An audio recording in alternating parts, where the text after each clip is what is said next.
कैसे हो प्यारे बच्चों।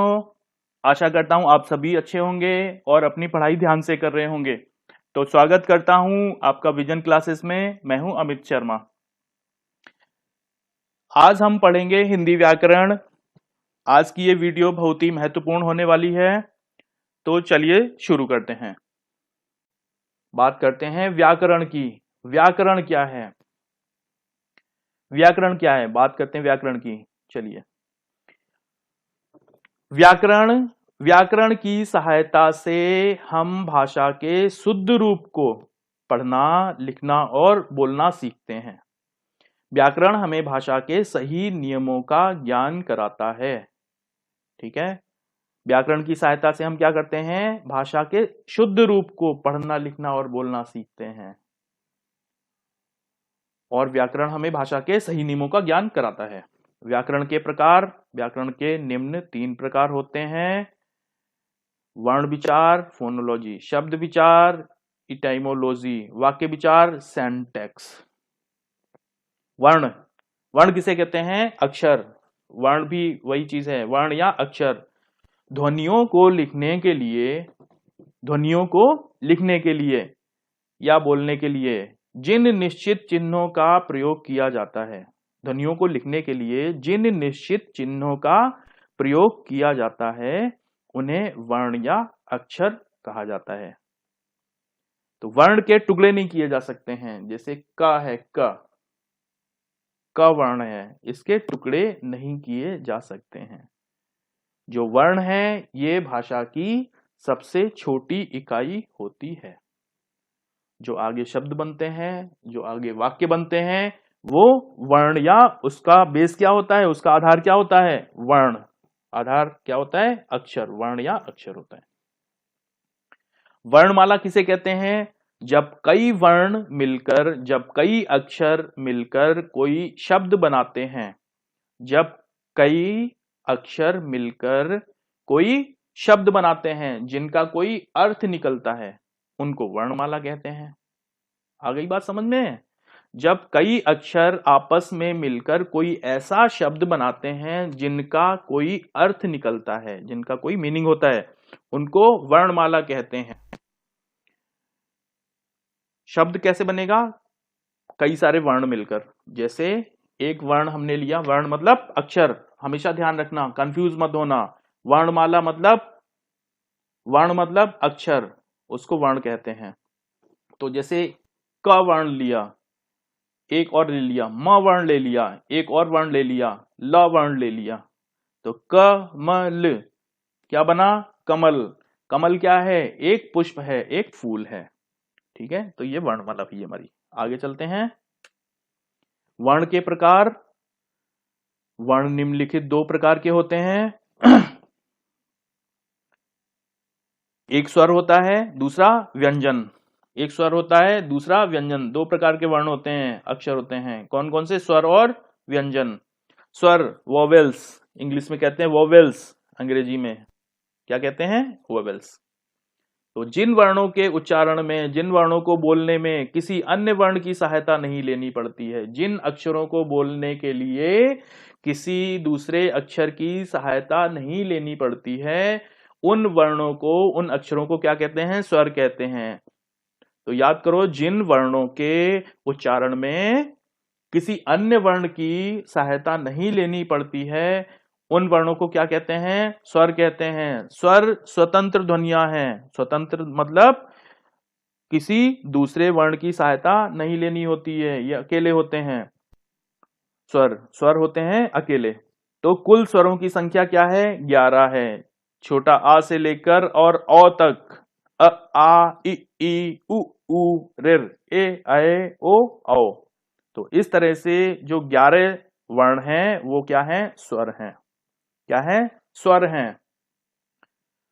अंग और आहा और आ, ये एक नया आया है, अंग और आहा। ठीक है, ये भी वर्ण कहलाते हैं। अंग क्या है? ये अनुस्वार कहलाता है। अनुस्वार, इसका जो उच्चारण, इसको जो बोलते हैं, नाक से बोलते हैं अ। जैसे सु, नाक से कुछ निकलता है, नाक से स्वर निकलता है। सुंदर, पतंग, अंगूर, मंगल। बोल के देखिए आप लोग। सुंदर, पतंग, अंगूर, अंगूर, मंगल, मंगल आदि। यह अनुनासिक क्या कहलाता है? चंद्र बिंदु कहलाता है। यह अनुनासिक कहलाता है, चंद्र बिंदु। छोटा आ के ऊपर एक चंद्रमा जैसा और उसके ऊपर एक बिंदु, चंद्र बिंदु कहलाता है। क्योंकि इन वर्णों का उच्चारण नाक और गले से किया जाता है। इसका जो उच्चारण होगा, इसको जो हम बोलेंगे, उसमें नाक की और गले की सहायता ली जाती है। जैसे पांच, पांच बोल के देखिए आप लोग। पांच। गांठ, तो इसमें नाक की भी सहायता लेते हैं और गले की भी सहायता लेते हैं। उंगली, बांसुरी, ठीक है, आदि। पांच, गांठ, उंगली, बांसुरी आदि। क्या है ये? अनुनासिक। और अंग क्या है? अंग से अंगूर जो होता है, अन क्या है? अनुस्वार है। इसका उच्चारण केवल नाक से होता है। अनुनासिक, चंद्र बिंदु। अनुनासिक अर्थात चंद्र बिंदु, इसका उच्चारण जो होता है वो नाक और गले से होता है। अच्छा, आगे आता है अहा। अहा क्या है? विसर्ग कहते हैं। जो दो बिंदु हैं ऊपर नीचे, इसे क्या कहते हैं? विसर्ग कहते हैं। इसका उच्चारण भी हा की तरह होता है। हा वर्ण जो है, हा से हल, हा वर्ण की तरह होता है। इसे व्यंजन के बाद में लगाया जाता है। कोई व्यंजन लिखते हैं, कोई शब्द जब लिखा होता है, उसमें जो कोई एक वैसा व्यंजन आता है जिसके पीछे विसर्ग लगाते हैं। जैसे शब्द लेते हैं, जैसे प्रातः, प्रातः, प्रातः, पुन, पुन, और न व्यंजन के आगे दो बिंदु क्या लगाए गए हैं? दो बिंदु। क्या कहते हैं इनको? विसर्ग कहते हैं। तो इसको क्या पढ़ेंगे? पुनः। ह की तरह इसका उच्चारण होता है। दो बिंदु जो हैं, विसर्ग जो हैं, इनका उच्चारण, इनको कैसे बोलते हैं? हा की तरह बोलते हैं। आगे अतः, अतः आदि। औ, एक और है वर्ण, एक और है, नया वर्ण है। इसे भी स्वर माना गया है। जैसे कॉलेज, का के ऊपर बड़े आ की मात्रा लगाई गई है। ऊपर एक ऐसा चंद्र, आधा चंद्र केवल, उसमें बिंदी नहीं है, बिंदु नहीं है, केवल आधा चंद्र। तो इसे भी एक स्वर माना गया है। जैसे कॉलेज, कॉलेज नहीं, कॉ, कॉलेज, ठीक है। डॉक्टर, न कि डॉक्टर नहीं, डॉ, डॉ, डा नहीं पढ़ेंगे, डॉ पढ़ेंगे। डॉक्टर, ऑफिस, ठीक है। कॉलेज, डॉक्टर, ऑफिस आदि। आगे बढ़ते हैं। स्वर के प्रकार। स्वर निम्नलिखित दो प्रकार के होते हैं। एक ह्रस्व स्वर होते हैं और एक दीर्घ स्वर होते हैं। ह्रस्व स्वर क्या कहते हैं, किनको कहते हैं? दीर्घ स्वर किनको कहते हैं? आइए चलते हैं, आगे बढ़ते हैं। चलिए इसी पे थोड़ा सा देखते हैं। ह्रस्व स्वर कौन से हैं? अ है, ई है, उ, ऋ, ये ह्रस्व स्वर हैं। और दीर्घ स्वर कौन से हैं? आ है, ई, उ, ए, ऐ, ओ, औ। कुछ अंतर लग रहा है इनमें, ह्रस्व स्वर और दीर्घ स्वर में? नहीं लग रहा है। चलिए आगे देखते हैं, अंतर है। क्या अंतर है? ह्रस्व स्वर जिन वर्णों के उच्चारण में, जिन अक्षरों के उच्चारण में कम समय लगता है, उन्हें ह्रस्व स्वर कहते हैं, ह्रस्व स्वर कहते हैं, ठीक है। जैसे अ, कितनी जल्दी बोल दिया, अ, इ, उ, ऋ। इन वर्णों के, इन अक्षरों के उच्चारण में देखो कितना कम समय लगा। तो जिन वर्णों के उच्चारण में कम समय लगता है उन्हें ह्रस्व स्वर कहते हैं। दीर्घ स्वर, दीर्घ मतलब बड़ा। तो जिन वर्णों के उच्चारण में, जिन अक्षरों के उच्चारण में ह्रस्व स्वर से दो गुना समय लगता है, ठीक है, डबल टाइम लगेगा, दो गुना समय लगता है, उन्हें दीर्घ स्वर कहते हैं। जैसे आ, ह्रस्व स्वर कैसे पढ़ा था? अ, और ये दीर्घ स्वर आ, ई, उ। अधिक समय लग रहा है ना इनमें, ए, ऐ, ओ, औ। तो जिन वर्णों के उच्चारण में ह्रस्व स्वर से दोगुना समय लगता है, उन्हें दीर्घ स्वर कहते हैं। चलिए एक और है प्लुत स्वर। प्लुत स्वर में क्या है? जिन वर्णों के उच्चारण में, इनको हम अधिकतर प्रयोग में नहीं लाते हैं, इसलिए हमने स्वर को दो प्रकार, स्वर के दो प्रकार लिखे हैं, ठीक है। तो जो प्लुत स्वर है, प्लुत स्वर, इनको हम अधिक प्रयोग में नहीं लाते हैं, इसलिए इसको हमने ऑप्शनल में रख दिया है, विकल्प है ये एक। तो जिन वर्णों के उच्चारण में ह्रस्व स्वर से लगभग 3 गुना समय अधिक लगता है, 3 गुना अधिक समय लगता है। ह्रस्व स्वर में कम समय लगा था, दीर्घ स्वर में 2 गुना समय लगा था, और प्लुत स्वर में 3 गुना, ह्रस्व स्वर से 3 गुना समय लगता है, तो उन्हें प्लुत स्वर कहते हैं, प्लुत स्वर कहते हैं। जैसे जैसे ओ लिखा है, बीच में 3 एक अंक बना हुआ है 3, तो ये वाला जो स्वर है इसको प्लुत स्वर कहते हैं। प्लुत मतलब एक छिपा हुआ स्वर। तो ओ पढ़ेंगे, म पढ़ेंगे, लेकिन बीच का जो स्वर है उसके उच्चारण में हम थोड़ा अधिक समय लगाते हैं, जैसे ओम, ओम। तो ये है हमारा प्लुत स्वर। आगे चलते हैं, व्यंजन। व्यंजन की बात करते हैं, कंसोनेंट्स की बात करते हैं। व्यंजन का उच्चारण बिना स्वर की सहायता लिए बिना नहीं किया जा सकता है। व्यंजन व्यंजन वर्णों का उच्चारण बिना स्वर की सहायता से नहीं कर सकते हैं, अतः जिन वर्णों को बोलने में, जिन अक्षरों को बोलने में स्वर की सहायता लेनी पड़ती है, उन वर्णों को व्यंजन कहा जाता है। व्यंजन कौन से हैं? क से लेकर ज्ञ तक के वर्ण व्यंजन वर्ण होते हैं। क से लेकर ज्ञ तक के वर्ण व्यंजन वर्ण होते हैं। ठीक है, तो जिन वर्णों को बोलने में स्वर की सहायता लेनी पड़ती है, और जो स्वर थे हमारे वो स्वतंत्र अक्षर थे, स्वतंत्र, उनमें किसी की सहायता नहीं लेनी पड़ रही थी। और जो व्यंजन है, व्यंजन वर्ण का से लेकर ज्ञ तक बोलने में क्या होता है, हमें दूसरे वर्णों की स्वर वर्णों की सहायता लेनी पड़ती है, दूसरे वर्ण अर्थात स्वर वर्ण की सहायता लेनी पड़ती है। चलिए आगे बढ़ते हैं। व्यंजन व्यंजन क्या है? जिन वर्णों के पूर्ण उच्चारण के लिए, जिन वर्णों के उच्चारण बोलने के लिए हमें स्वर की सहायता लेते हैं, जिन वर्णों के पूर्ण उच्चारण के लिए स्वरों की सहायता ली जाती है, वे व्यंजन कहलाते हैं। अर्थात व्यंजन बिना स्वर की सहायता से बोले ही नहीं जा सकते। ये स्वर में 33 हैं, 33, और इनके निम्नलिखित 3 भेद हैं, 3 प्रकार हैं व्यंजन। कौन कौन से हैं? स्पर्श व्यंजन है, अंतःस्थ व्यंजन है, और ऊष्म व्यंजन। देखते हैं स्पर्श व्यंजन कौन से हैं। स्पर्श व्यंजन जिन व्यंजनों का उच्चारण कंठ, गले से, तालू से, दांत से और ओंठों के स्पर्श के द्वारा होता है, उन्हें स्पर्श व्यंजन कहते हैं। ध्यान दीजिए, जिन वर्णों का उच्चारण किससे होता है? कंठ से, गले से, तालू से। तालू मतलब जो हमारे मुंह के अंदर जीभ के ऊपर का जो हिस्सा होता है वो तालू है। दांत और ओष्ठ, ओष्ठ मतलब ओंठ के द्वारा होता है, उन्हें स्पर्श व्यंजन कहते हैं। क वर्ण से लेकर और म वर्ण तक स्पर्श व्यंजन है। कितने हैं संख्या में? ये 25 हैं, 25। अंतस्थ व्यंजन की बात करते हैं, तो जिन व्यंजनों का उच्चारण कंठ, जीभ और तालु के आंतरिक संयोग से होता है। गला, जीभ और तालु जो है हमारा, तालु अभी बताया, जीभ के ऊपर वाला जो हिस्सा है तालु, इसके आंतरिक संयोग से जब ये तीनों मिलते हैं तो जो व्यंजन निकलते हैं हमारे मुंह से, जो बोले जाते हैं, उन्हें अंतस्थ व्यंजन कहते हैं। ये हैं 4, य, र, ल, व। ओके, ठीक है। आगे बात करते हैं ऊष्म व्यंजन की। ऊष्म व्यंजन जिन व्यंजनों का उच्चारण करने में घर्षण द्वारा ऊष्मा उत्पन्न होती है।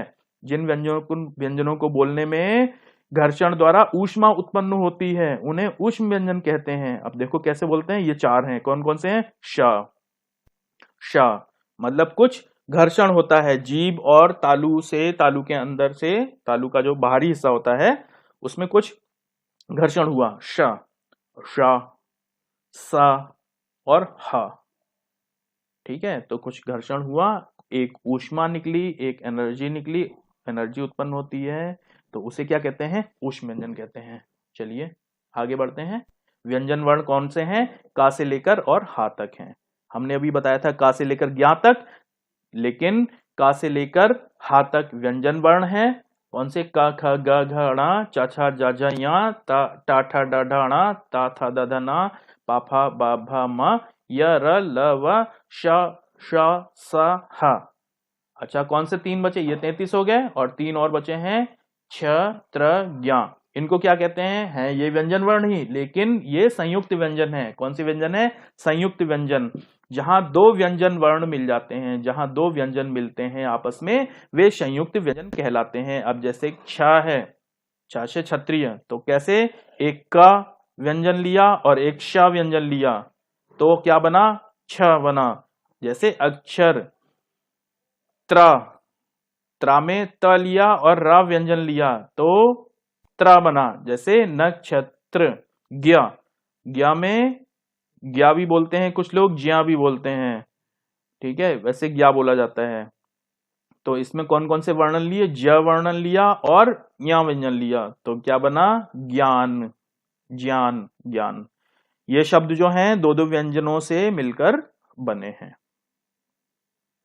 तो आगे, अच्छा, कुछ लोग छ, त्र और ज्ञा को भी हिंदी वर्णमाला में ही गिनते हैं, पर ये क्या है, संयुक्त व्यंजन है, अतः इन्हें वर्णमाला में गिनना उचित प्रतीत नहीं होता है।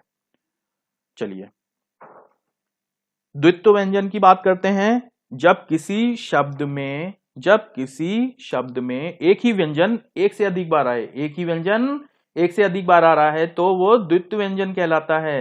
दो बार उसका प्रयोग हुआ है। जैसे बच्चा, ब आधा चा और पूरा चा, उसमें बड़े आ की मात्रा, बच्चा। आगे खट्टा, खा और टा दो बार प्रयोग हुआ है। सच्चाई, तो ये कौन सी व्यंजन है, आधा जो व्यंजन है, आधा जो वर्ण लिखा हुआ है, इसे कहते हैं द्वित्व व्यंजन। मात्रा, मात्रा किसे कहते हैं, व्यंजनों के साथ प्रयोग में लाए जाने वाले स्वरों के चिन्हों को मात्रा कहते हैं। जो स्वर हैं, स्वरों के एक चिन्ह भी हैं। जैसे बड़ा आ है, आ की, बड़े आ की एक मात्रा भी है। जैसे छोटा ऊ है, उसकी एक मात्रा भी है। तो व्यंजनों के साथ प्रयोग में लाए जाने वाले स्वरों के चिन्हों को क्या कहते हैं, चिन्हों को क्या कहते हैं, मात्रा कहते हैं। मात्रा क्या है, स्वर का ही एक रूप है। मात्रा क्या है, स्वर का एक रूप है। कुछ विशेष मात्राएं, ठीक है, वर्ण के बाद वर्ण के बाद लगने वाले ऊपर नीचे के दो बिंदु बताए थे, क्या कहते हैं इनको, विसर्ग कहते हैं।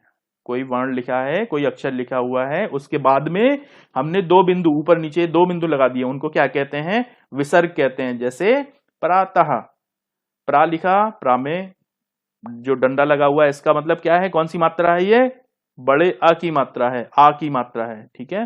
तो प्रा, ता, ता व्यंजन लिखा हुआ है, उसके बाद में हमने क्या किया, दो बिंदु लगा दिए, ऊपर नीचे के दो बिंदु, ये क्या है, विसर्ग है, ठीक है।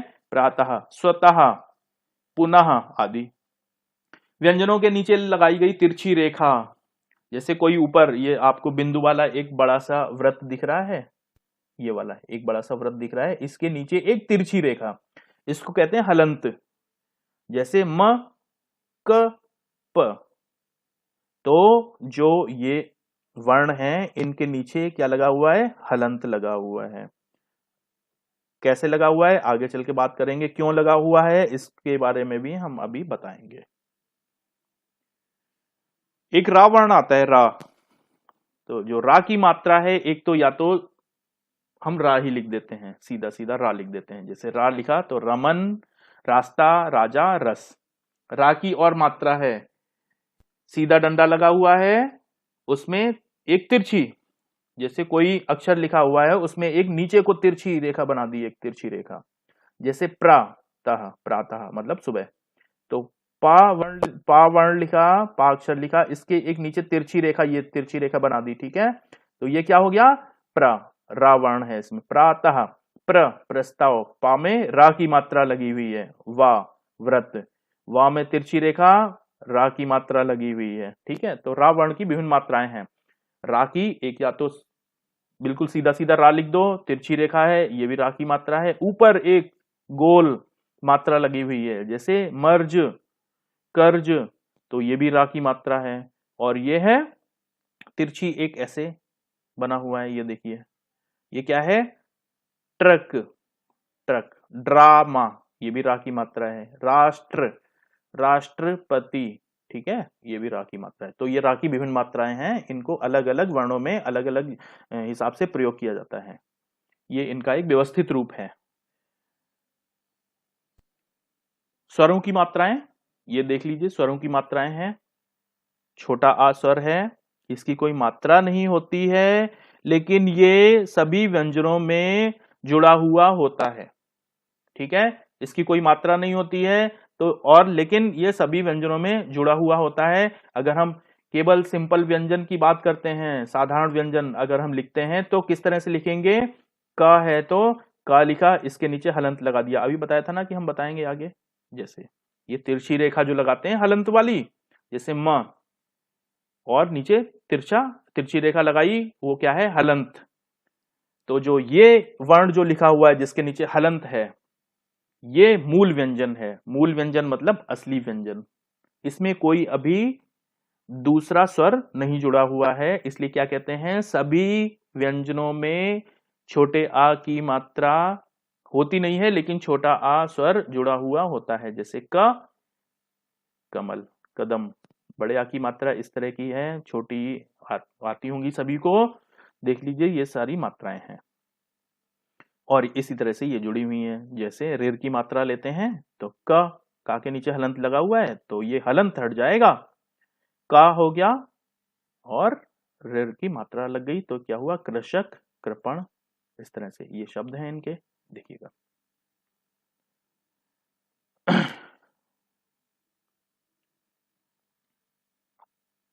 देख लिए सभी ने, आगे चलते हैं। वर्ण विच्छेद। वर्ण विच्छेद, किसी शब्द में आए वर्णों को, किसी शब्द में आए हुए अक्षरों को अलग अलग लिखने को वर्ण विच्छेद कहते हैं। वर्ण को विच्छेद करना मतलब तोड़ देना, अलग अलग कर देना, विच्छेदन कर देना, अलग अलग कर देना।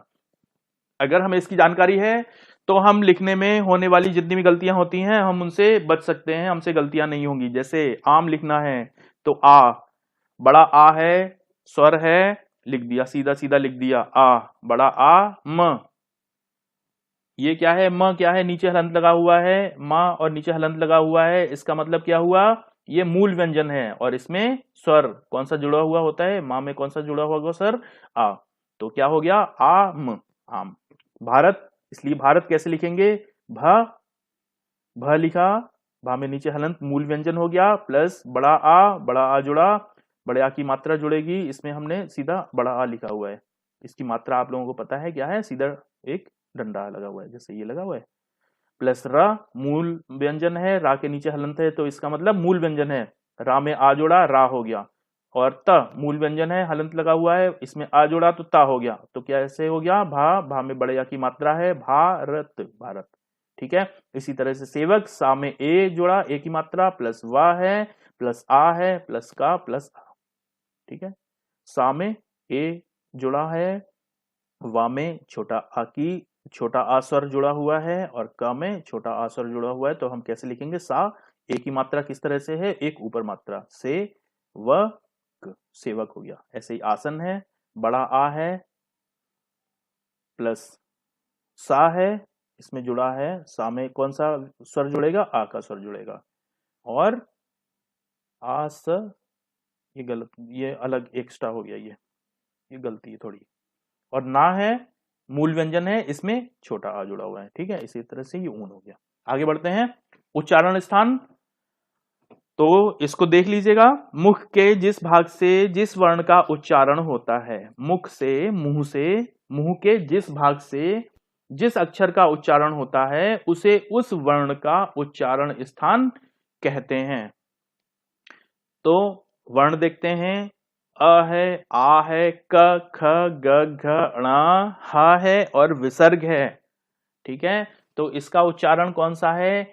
कंठ, गला और जीभ का निचला भाग, इससे बोलते हैं। गले और जीभ के निचले भाग से बोलते हैं, तो ये इसकी श्रेणी है कंठ श्रेणी। ये आगे चल के, अभी जो छोटे बच्चे हैं उनको अधिक समझ में शायद ना आए, लेकिन ये आगे चल के ये बहुत ही, जो बड़े लोग हैं जो अपने कंपटीशन की तैयारी कर रहे हैं उनके लिए ये बहुत ही महत्वपूर्ण है।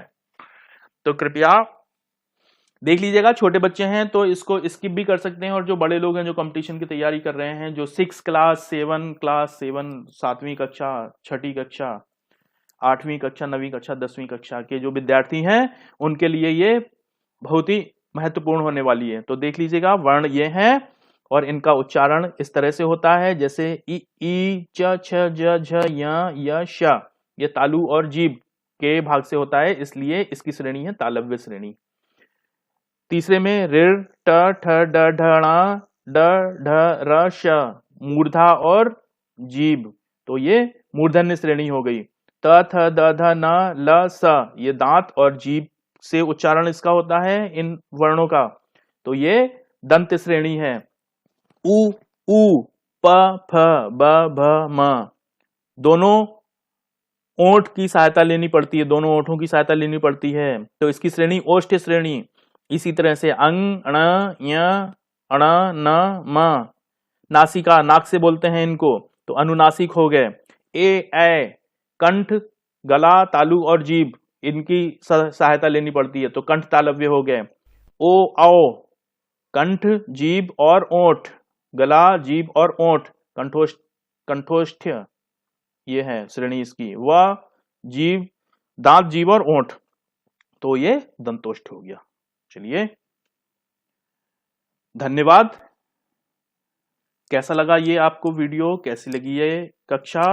तो इसलिए अगर आपको ये अच्छी लगी है तो प्लीज आगे भी हम इसको पढ़ाएंगे, जो आगे के इसके चैप्टर हैं, आगे के हैं जो, उनको हम लगातार जारी रखेंगे। कैसी लगी वीडियो? अगर आप लोगों को अच्छी लगी है तो प्लीज लाइक कर दें, सब्सक्राइब भी कर लें, और एक बेल आइकॉन है उसमें ऑल का ऑप्शन प्रेस कर दें। ठीक है, तो ठीक है, सभी को नमस्कार, सभी का धन्यवाद, सभी